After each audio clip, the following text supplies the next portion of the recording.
नमस्कार, सत्यहिंदी.com में आपका स्वागत है। एक नजर अब तक की सुर्खियों पर। आने वाले समय में भारत में ट्विटर की मुश्किलें और बढ़ सकती हैं। दिल्ली हाई कोर्ट में ट्विटर ने माना है कि उसने अभी तक भारत के आईटी नियमों का पालन नहीं किया है। हालांकि इसके साथ ही उसने ये भी कहा कि वो ऐसा करने की प्रक्रिया में है। वहीं केंद्र सरकार ने दायर अपने हलफनामे में कहा कि ट्विटर को नियमों का पालन करने के लिए समय भी दिया गया, लेकिन 41 दिनों के बाद भी उसने नियमों का पालन नहीं किया है। इसके बाद हाईकोर्ट ने कहा कि ट्विटर रेजिडेंट ग्रीवांस ऑफिसर नियुक्त करने में इतना समय नहीं ले सकता है। हाईकोर्ट ने इसके साथ ही कहा कि वो ट्विटर के लिए कोई भी सुरक्षा नहीं दे सकता। केंद्र सरकार इस पर एक्शन के लिए स्वतंत्र है।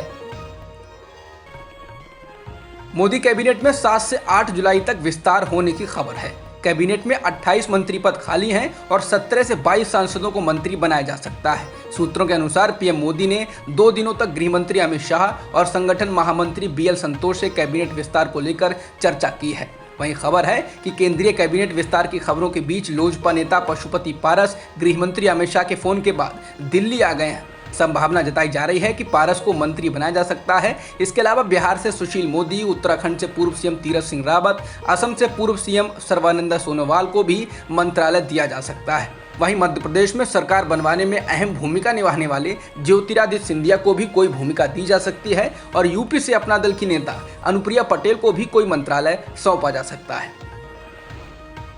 मोदी कैबिनेट विस्तार से पहले केंद्रीय मंत्री थावरचंद गहलोत को कर्नाटक का राज्यपाल बना दिया गया है। थावरचंद गहलोत केंद्र में सामाजिक न्याय और अधिकारिता मंत्री थे, लेकिन अब मंत्रालय से उनकी विदाई से साफ हो गया है कि बीजेपी सरकार नेताओं को एडजस्ट करने में लग गई है। वहीं इसके अलावा राष्ट्रपति रामनाथ कोविंद ने 8 प्रदेशों में नए राज्यपालों की नियुक्ति की है।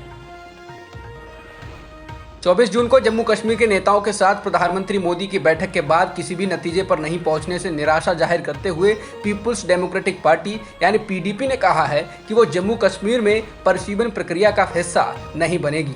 पार्टी महासचिव गुलाम नबी लोन हंजुरा ने कहा कि विश्वास बनाने पर जोर देने वाले सुझावों को किनारे रख दीजिए। भारत सरकार ने तो जम्मू कश्मीर के लोगों के लिए अपने दैनिक आदेशों को जारी रखा है, जिसमें हाल ही में किए गए संशोधन और आदेश शामिल हैं, जिसके तहत प्रत्येक व्यक्ति को संदिग्ध बनाया जा रहा है और 2 इलाकों के बीच विभाजन को गहरा किया जा रहा है। इसीलिए पार्टी ने परिसीमन की प्रक्रिया से दूर रहने का फैसला किया है, क्योंकि इसके परिणाम पहले से ही नियोजित हैं। इससे यहाँ के लोगों के हितों को और नुकसान पहुँच सकता है। हरियाणा में आने वाले दिनों में कांग्रेस का सिरदर्द बढ़ने वाला है। हरियाणा कांग्रेस के 22 विधायकों ने सोमवार को कांग्रेस संगठन महासचिव केशव वेणुगोपाल से मुलाकात की और प्रदेश में नेतृत्व परिवर्तन की मांग उठाई। राज्य में पार्टी के कुल 31 विधायक हैं। इन विधायकों का कहना था कि हरियाणा में मजबूत नेतृत्व की जरूरत है और इसलिए पूर्व मुख्यमंत्री भूपेंद्र सिंह हुड्डा को पार्टी अध्यक्ष की जिम्मेदारी दी जानी चाहिए। कुछ दिन पहले ही इन 19 विधायकों ने पार्टी के राज्य प्रभारी विवेक बंसल से भी मुलाकात की थी और तब भी हुड्डा को प्रदेश कांग्रेस का अध्यक्ष बनाने की मांग की गई थी। ये सभी विधायक पूर्व मुख्यमंत्री और दिग्गज नेता भूपेंद्र सिंह हुड्डा के कट्टर समर्थक हैं। सचिन पायलट गुट के विधायक हेमाराम चौधरी के इस्तीफे को विधानसभा अध्यक्ष द्वारा नामंजूर करने के बाद उनको विधानसभा पैनल के अध्यक्ष के रूप में नामित किया गया, लेकिन इसके बाद भी वरिष्ठ कांग्रेस विधायकों में से एक हेमाराम चौधरी ने कहा कि उन्होंने विधानसभा से इस्तीफा देने पर अपना रुख नहीं बदला है। इंडियन एक्सप्रेस से बात करते हुए हेमाराम ने कहा कि मैंने अध्यक्ष से मुझे पैनल का अध्यक्ष बनाने के लिए नहीं कहा। समितियां बनाने और अध्यक्ष नियुक्त करने का उनका अधिकार है। उन्होंने कहा कि इस्तीफा देने के बाद से मैं अध्यक्ष से नहीं मिल पाया हूं और मैंने अपना इस्तीफा वापस लेने के लिए नहीं दिया था। उन्होंने कहा कि मैं अध्यक्ष से जल्द ही मिलने की उम्मीद कर रहा हूं और इसके बाद मैं उन्हें इस्तीफा देने के लिए अपने कारणों के बारे में बताऊंगा। बता दें, चौधरी उन 18 विधायकों में शामिल थे जिन्होंने पिछले साल राजस्थान में राजनीतिक संकट के दौरान पूर्व उप मुख्यमंत्री सचिन पायलट का साथ दिया था। संयुक्त राष्ट्र और यूरोपीय संघ के मानवाधिकार प्रतिनिधियों ने झारखंड के मानवाधिकार कार्यकर्ता फादर स्टैन स्वामी की पुलिस हिरासत में मौत को भयानक व त्रासक बताया है और उन्हें जेल में रखे जाने को अक्षम्य करार दिया है। यूरोपीय संघ के मानवाधिकार विशेष प्रतिनिधि एमन गिलमोर और संयुक्त राष्ट्र की मानवाधिकार स्पेशल रिपोर्टर मैरी लॉलोर ने ट्वीट कर जेसुइट पादरी की मौत पर दुख जताया है। संयुक्त राष्ट्र की मानवाधिकार स्पेशल रिपोर्टर ने ट्वीट किया कि भारत से भयानक समाचार है। मानवाधिकार कार्यकर्ता व पादरी फादर स्टैन स्वामी की मौत हिरासत में हुई है। वे 9 महीने से जेल में थे और उन्हें आतंकवाद के झूठे मामले में गिरफ्तार किया गया था। स्टैन स्वामी की मौत के बाद भीमा कोरेगांव एल्गार परिषद मामले में अन्य आरोपियों के परिवार के सदस्यों और दोस्तों ने उनकी मौत को एक संस्थागत हत्या बताया है। इसके साथ ही कहा है कि अब उन्हें जेल में बंद अन्य लोगों के स्वास्थ्य और जीवन का डर सताने लगा है। इस मामले में आरोपियों के दोस्तों और परिजनों की ओर से कहा गया है कि स्टैन स्वामी की मौत प्राकृतिक मौत नहीं है, बल्कि एक अमानवीय राज्य द्वारा की गई एक सभ्य व्यक्ति की संस्थागत हत्या है। उनका कहना है कि झारखंड में आदिवासियों के बीच अपना जीवन बिताने और आदिवासियों के संसाधनों और अधिकारों के लिए लड़ते हुए फादर स्टैन इस तरह की मौत के हकदार नहीं थे। पिछले साल जिस 17 वर्षीय किशोर ने जामिया मिलिया इस्लामिया के पास सीए के खिलाफ प्रदर्शनकारियों पर गोलियां चलाई थी, उसने अब गुड़गांव के पटौदी में मुस्लिमों के खिलाफ नफरत उगली है। वह महापंचायत में बोल रहा था। इसका एक वीडियो सोशल मीडिया पर वायरल हो रहा है। उस वीडियो में कथित तौर पर जामिया में फायरिंग करने का वही आरोपी मुस्लिमों पर हमले और मुस्लिम महिलाओं के अपहरण का भड़काऊ भाषण दे रहा है।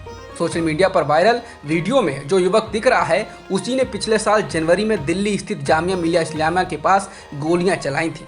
पुलिस ने उस हमलावर को गिरफ्तार कर लिया था। उसके नाबालिग होने की वजह से उसे बाल सुधार गृह भेजा गया था। वहां वह कुछ महीने रहने के बाद बाहर आ गया और अब वह इस ताज़ा वीडियो में नफरत फैलाता हुआ देखा जा सकता है।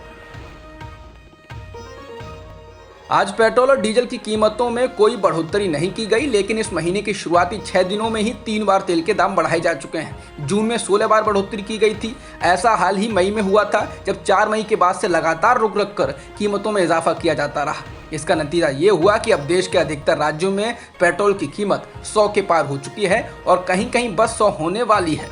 दिल्ली में जहां पेट्रोल की कीमत 99 रुपये 86 पैसे प्रति लीटर है और डीजल 89 रुपये 36 पैसे प्रति लीटर बिक रहा है, तो मुंबई में पेट्रोल की कीमत 105 रुपये 92 पैसे प्रति लीटर है। इसके अलावा डीजल की कीमत भी 96 रुपये 91 पैसे है। ऐसा हाल ही राजस्थान, मध्य प्रदेश समेत 14 राज्यों में है।